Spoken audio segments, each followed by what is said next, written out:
नया भारत नया कानून, बदल गया देश का कानून। जी हाँ साथियों, भारत में 3 पुराने कानून को समाप्त करके 3 नए कानून बनाए गए हैं, जिसकी संपूर्ण जानकारी आज आपको इस क्लास में देंगे। साथियों, जैसे आप पहले जिसको आईपीसी के नाम से जानते थे, यानी इंडियन पीनल कोड के नाम से, अब वो बीएनएस के नाम से जाने जाएंगे, यानी भारतीय न्याय संहिता। तो ये क्लास में आपको संपूर्ण डिटेल्स के साथ एमसीक्यू क्वेश्चंस भी सॉल्व कराएंगे। तो ये क्लास आपको कंप्लीट देखना है। आप चाहे किसी भी एग्जाम्स की तैयारी कर रहे हैं, इस टॉपिक से क्वेश्चंस आपको 100% पूछे ही जाएंगे। और आपको इस वीडियो में आज संपूर्ण क्लास, इसका संपूर्ण निचोड़ बताएंगे। इसके बाद आपको दूसरी कोई क्लास देखने की आवश्यकता नहीं पड़ेगी, क्योंकि मैं सारे क्वेश्चन आंसर को आज आपको इस क्लास में करवा दूंगा। सबसे पहले डिटेल्स में जान लेते हैं, उसके बाद आपको साथियों एमसीक्यू क्वेश्चन सॉल्व कराएंगे और इसका संपूर्ण निचोड़ भी बताएंगे। तो शुरू करते हैं साथियों। देखिए, देश में अंग्रेजों के जमाने से चल रहे 3 आपराधिक कानून जो है ना, 1 जुलाई से बदल दिए गए हैं। शुरुआत इसकी दिसंबर 2023 से होती है। संसद द्वारा पारित 3 नए कानून को 1 जुलाई 2024 से पूरे देश में लागू कर दिया जाता है। देखिए, आपको डिटेल्स में बताते हैं 3 नए कानून कौन से हैं। एक तो आपका हो गया भारतीय न्याय संहिता, ठीक है, जिसको पहले भारतीय दंड संहिता 1860 के नाम से जाना जाता था। ये आपका नया वाला है, ये पुराना वाला है, ठीक है। और जो दूसरा नया वाला कानून है वो है साथियों भारतीय नागरिक सुरक्षा संहिता, जिसको पहले जो है ना, पहले इसको आपराधिक प्रक्रिया संहिता 1898 यानी 1898 के नाम से जाना जाता था। तीसरा जो संशोधित कानून है वह साथियों भारतीय साक्ष्य अधिनियम, जिसको पहले भारतीय साक्ष्य, देखिए तीसरा जो आपका नया कानून है उसका नाम है साथियों भारतीय साक्ष्य अधिनियम, जो कि पहले इसको जो है ना साथियों भारतीय साक्ष्य अधिनियम 1872 के नाम से जाना जाता था, लेकिन अब इसको भारतीय साक्ष्य अधिनियम 2023 के नाम से जाना जाएगा। भारतीय साक्ष्य अधिनियम 2023 के नाम से इसको जो है अब जाना जाएगा। साथियों, होता कुछ ऐसा है कि 1 जुलाई 2024 से ये कानून पूरे भारत में लागू हो गया। देखिए, भारतीय दंड संहिता आईपीसी अब भारतीय न्याय संहिता होगी, यानी बीएनएस होगा, जैसे कि मैंने आपको बताया। आईपीसी में कुल जो है ना साथियों 511 धाराएं थी, लेकिन भारतीय न्याय संहिता में केवल 358 धाराएं ही होंगी, ठीक है। और इसके अलावा धाराओं का जो क्रम है इसको भी बदला गया है। दूसरी जो है साथियों आपकी देखिए सीआरपीसी यानी दंड प्रक्रिया संहिता, अब इसे भारतीय नागरिक सुरक्षा संहिता कहा जाएगा, ठीक है। देखिए, सीआरपीसी में टोटल 484 धाराएं थी, लेकिन नए कानून में इसमें के 531 धाराएं होंगी, याद रखना। इसके अलावा देखिएगा भारतीय साक्ष्य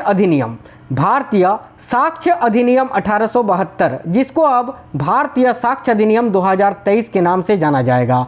पुराने अधिनियम में 167 प्रावधान थे और नए में 170 हो गए हैं। इनमें डिजिटल साक्ष्यों का महत्व जो है वो बढ़ाया गया है। अब साथियों क्वेश्चन आंसर को हम सॉल्व कर लेते हैं, उसके बाद बाकी की जानकारी आपको वीडियो में आगे बताएंगे। इसका जो क्वेश्चन बनता है, सबसे पहला क्वेश्चन तो ये है कि भारतीय न्याय संहिता, भारतीय नागरिक सुरक्षा संहिता और भारतीय साक्ष्य अधिनियम 2023 को लोकसभा में कब पेश किया गया था। ध्यान से देखिएगा, इस क्वेश्चन का करेक्ट आंसर आपका हो जाएगा 12 दिसंबर 2023 को, ठीक है। भारतीय न्याय संहिता, भारतीय नागरिक सुरक्षा संहिता और भारतीय साक्ष्य अधिनियम 2023 को लोकसभा में कब पेश किया गया था, तो 12 दिसंबर 2023 को इसे पेश किया गया था, याद रखना। देखिए, 12 दिसंबर 2023 को केंद्र सरकार ने लोकसभा में 3 संशोधित आपराधिक विधेयक को पेश किया था, याद रखना। अगला क्वेश्चन जो आपका बनता है वो ये है कि भारतीय न्याय संहिता, भारतीय नागरिक सुरक्षा संहिता और भारतीय साक्ष्य अधिनियम को लोकसभा के द्वारा कब मंजूरी मिली। तो भाई देखिए, भारतीय न्याय संहिता, भारतीय नागरिक सुरक्षा संहिता और भारतीय साक्ष्य अधिनियम को लोकसभा के द्वारा कब मंजूरी मिली थी, तो याद रखना 20 दिसंबर 2023 को। देखिए, इसको पेश किया जाता है 12 दिसंबर 2023 2023 को, और इसको मंजूरी कब मिलती है लोकसभा में, तो 20 दिसंबर 2023 को। ठीक है, देखिए इन विधेयकों को लोकसभा ने 20 दिसंबर 2023 को और राज्यसभा ने 21 दिसंबर 2023 को मंजूरी दी। इतना आपको याद रखना है। आपसे डायरेक्ट ऐसा भी पूछा जा सकता है कि भाई ये जो 3 नए संशोधित कानून हैं इनको राज्यसभा ने कब मंजूरी दी थी, तो आप क्या आंसर बताओगे, 21 दिसंबर 2023 को। और अगर लोकसभा में पूछे कि लोकसभा में कब मंजूरी दी थी, तो 20 दिसंबर 2023 को। और कब पेश किया गया था, ये तो आपने जान लिया कि 12 दिसंबर 2023 को। चलिए आगे का क्वेश्चन देखते हैं। अगला क्वेश्चन आपका यह है कि लोकसभा में या संसद में 3 संशोधित आपराधिक विधेयकों को किसने पेश किया था। बहुत ही अच्छा क्वेश्चन है। तो देखिए लोकसभा में 3 संशोधित आपराधिक विधेयकों को किसने पेश किया था, तो करेक्ट आंसर हो जाएगा अमित शाह ने। अमित शाह जो कि वर्तमान में भारत के गृह मंत्री हैं, और इन्हीं के द्वारा ये तीनों संशोधित आपराधिक विधेयकों को संसद में पेश किया गया था। तो करेक्ट आएगा अमित शाह। देखिए भारतीय न्याय संहिता, भारतीय नागरिक सुरक्षा संहिता और भारतीय साक्ष्य अधिनियम को राष्ट्रपति के द्वारा कब मंजूरी मिली, तो भाई देखिएगा इसको राष्ट्रपति के द्वारा कब मंजूरी मिली, तो 25 याद रखना 25 दिसंबर है ना, माफी चाहते हैं, देखिए 25 दिसंबर होगा यहाँ, याद रखना 25 दिसंबर 2023 को। यहाँ जनवरी गलती से टाइप हो गया, इसको आपको नहीं पढ़ना है।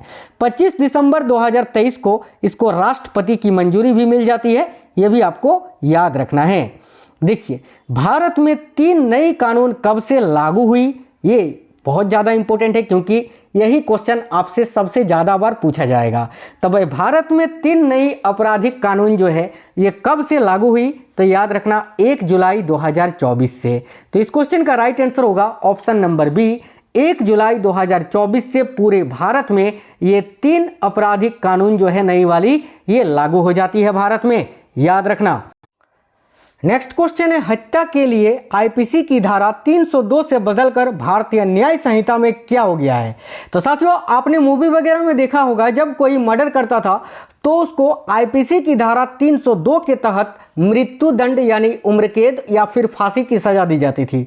लेकिन अब इसको बदल दिया गया है। अब आईपीसी की धारा 302 को बदलकर इसमें जो है ना भारतीय न्याय संहिता में यानी बीएनएस में 103 कर दिया गया है। यानी अब कोई अगर मर्डर करता है तो उसको 302 नहीं बल्कि 103 का दफा लगेगा, 103 की धारा लगेगी। चलिए तो आगे बढ़ते हैं। इसी प्रकार आपको आगे के जो ये आईपीसी की धारा बदली गई है उनको भी बताएंगे डिटेल में। उससे पहले कुछ क्वेश्चन आंसर को देख लेते हैं। नेक्स्ट क्वेश्चन है वर्तमान में भारत के गृह मंत्री कौन है। साथियों इसका आंसर मैं नहीं बताने वाला, आप सभी इसका आंसर कमेंट बॉक्स में कमेंट करके बताइए कि भारत के अभी वर्तमान में गृह मंत्री कौन है। अमित शाह, राजनाथ सिंह, जेपी नड्डा, अश्विनी वैष्णव, सभी लोग इसका आंसर कमेंट बॉक्स में कमेंट करके बता दीजिए। नेक्स्ट क्वेश्चन है वर्तमान में भारत के राष्ट्रपति कौन है। तो देखिए वर्तमान में भारत की राष्ट्रपति द्रौपदी मुर्मू जी हैं, याद रखना, जो कि भारत की 15वीं राष्ट्रपति हैं और पहली आदिवासी महिला राष्ट्रपति हैं। नेक्स्ट क्वेश्चन देखते हैं वर्तमान में भारत के कानून मंत्री कौन हैं। तो देखिए वर्तमान में भारत के कानून मंत्री अर्जुन राम मेघवाल जी हैं। इस क्वेश्चन के लिए आपका करेक्ट आंसर हो जाएगा option number A, Arjun Ram Meghwal. आइए अब 3 नए आपराधिक कानून के बारे में अच्छे से समझते हैं और जानते हैं, उसके बाद आपको सारी धाराएं बताएंगे। जैसे कि 3 नए आपराधिक कानून में से एक तो आपका देखिए भारतीय न्याय संहिता में क्या बदला हुआ है, यह आपको पूरी जानकारी देते हैं। जैसे कि पुराना यानी पहले जो है ना भारतीय दंड संहिता 1860 के नाम से जिसको जाना जाता था, अभी उसको साथियों भारतीय न्याय संहिता 2023 के नाम से जाना जाएगा। देखिए पुराना वाला जो था ना भारतीय दंड संहिता 1860, इसमें कुल धाराएं 511 थी और अभी भारतीय न्याय संहिता में कुल धाराओं की संख्या इसमें कितनी है, तो 356 याद रखना, जिसमें संशोधित धाराओं की संख्या 175 है। इसमें 8 नई धाराएं जोड़ी गई हैं और 22 धाराओं को निरस्त कर दिया गया है यानी हटा दिया गया है। आगे देखिएगा साथियों भारतीय नागरिक सुरक्षा संहिता के बारे में भी आपको बता दें तो देखिए इसको पहले जो है ना पहले आपराधिक प्रक्रिया संहिता 1898 के नाम से जाना जाता था, जिसमें कुल धाराएं थी 484, ठीक है। और अभी इसको जो है ना साथियों भारतीय नागरिक सुरक्षा संहिता 2023 के नाम से जाना जाएगा, जिसमें कुल 531 धाराएं हैं, 531 नई धाराएं हैं, ठीक है, जिसमें संशोधित धाराएं हैं 160, इसमें 9 नई धाराएं जोड़ी गई हैं और इसके अलावा 9 धाराओं को निरस्त भी कर दिया गया है। आगे देखिए, भारतीय साक्ष्य अधिनियम के बारे में आपको बता दें तो इसको पहले जो है ना भारतीय साक्ष्य अधिनियम 1872 के नाम से जाना जाता था, जिसमें कुल धाराओं की संख्या 167 थी, लेकिन अभी इसको भारतीय साक्ष्य अधिनियम 2023 के नाम से अभी इसको जाना जाएगा और इसमें अभी धाराओं की कुल संख्या है 170, जिसमें संशोधित धाराएं हैं 23, यानी 23 धाराओं को संशोधित किया गया है। इसमें एक नई धारा जोड़ी गई है और इसमें से 5 धाराओं को हटा दिया गया है, ठीक है। आगे देखिए, अब देखिए धाराओं में जो बदलाव हुए हैं उनके बारे में आपको बता दें। सबसे पहले महिला संबंधी जो अपराध होते थे ना साथियों, वो आईपीसी में कौन सी धारा थी और अभी भारतीय न्याय संहिता यानी बीएनएस में कौन सी धारा हो गई है, ये आपको बता देते हैं। तो देखिए, महिला संबंधी जो अपराध होते थे जिसमें धारा लगती थी आईपीसी के तहत 354, वो अभी बीएनएस यानी भारतीय न्याय संहिता में बदल कर हो गया है धारा 74। जो पहले आईपीसी में 354 का ए धारा लगता था, अभी भारतीय न्याय संहिता में ये धारा 75 लगेगा, केवल 75, याद रखना। पहले जो आईपीसी में धारा लगती थी 354 का बी, अभी ये धारा जो है नई धारा बीएनएस में यानी भारतीय न्याय संहिता में लगेगा 76। पहले जो साथियों आईपीसी में 354 का सी धारा लगता था, अभी बीएनएस में 77 लगेगा। पहले जो आईपीसी में 354 का डी धारा लगता था, अभी ये बीएनएस में 78 लगेगा। और आईपीसी में जो धारा आपका 509 लगता था, अभी वो 79 लगेगा। चोरी संबंधी जो अपराध होते थे और उसमें जो धाराएं लगती थी आईपीसी की 300, देखिए जैसे कि चोरी संबंधी जो अपराध होता था, चोर के लिए जो धारा लगती थी दफा 379, अभी इसको बीएनएस में 303 का खंड 2 में रखा गया है। पहले जो आईपीसी में धारा लगती थी 411, अभी जो है ना ये धारा बदलकर 317 का खंड 2 हो गया है। पहले जो धारा आपकी लगती थी 457, अभी इसको बीएनएस में बदलकर 331 का खंड 4 कर दिया गया है। पहले जो आईपीसी में धारा लगती थी 380, अभी इसको बीएनएस यानी भारतीय न्याय, देखिए भारतीय न्याय संहिता जो है इसमें आपकी धारा क्या हो गई है, तो 305 हो गई है, आपको याद रखना है। लूट संबंधी जो अपराध होते थे साथियों और आईपीसी में जो धारा लगती थी, जैसे कि लूट संबंधी अपराध के लिए आईपीसी में धारा लगती थी 392, इसको बदलकर अभी 309 का खंड 4 में रखा गया है। जो धारा पहले आईपीसी में 393 लगता था, अभी इसको बदलकर 309 का खंड 5 में रखा गया है। जो धारा पहले लूट संबंधी 394 लगता था आईपीसी में, उसको बीएनएस में अभी जो है 309 का खंड 6 में रखा गया है। हत्या आत्महत्या संबंधी जो अपराध होते थे, देखिएगा जैसे कि आईपीसी की धारा 302, जैसे कि मैंने आपको बताया मर्डर के लिए, हत्या के लिए धारा पहले 302 लगती थी, लेकिन अभी इसको बदलकर 103 का खंड 1 में रखा गया है। जो धारा पहले 304 का बी लगता था, अभी वो 80 का 2 लगेगा। जो धारा आईपीसी में 306 लगता था, अभी वो बीएनएस में 108 लगेगा।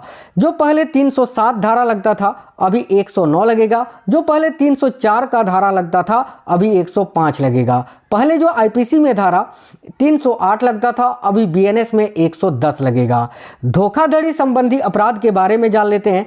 तो देखिए, धोखाधड़ी संबंधी अपराध में जो धारा पहले साथियों 419 लगता था, अभी वो बीएनएस में 319 का खंड 2 लगेगा।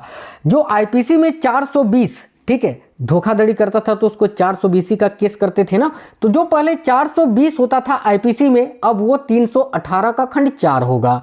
जो पहले 466 होता था आईपीसी में, ठीक है, इंडियन पीनल कोड में, अभी वो साथियों बीएनएस में क्या होगा, भारतीय न्याय संहिता में, तो 337। पहले जो आईपीसी में 467 धारा लगता था, अभी वो देखिए अभी वो बीएनएस में 338 लगेगा। पहले जो आईपीसी में 468 का धारा लगता था, अभी वो बीएनएस में 336 का 3 खंड 3 धारा लगेगा। पहले जो आईपीसी में 471 का धारा लगता था, अभी वो साथियों बीएनएस में 340 का खंड 2 लगेगा।